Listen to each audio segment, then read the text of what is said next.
Stojimo pred novo pridobitvijo Aerokluba Celje, letalom Piper Pony. Letalo smo kupili v Zagrebu z namenom vleke težjih jadralnih letal.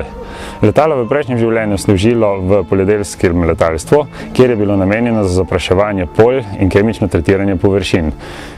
Po tem življenjskem obdobju ga je kupil gospod Branko Bencekovič, ki je letalo obnovil in namenil športni uporabi. Do sedaj je naletelo 4500 ur in upamo, da nam bo dobro služilo tudi v prihodnje.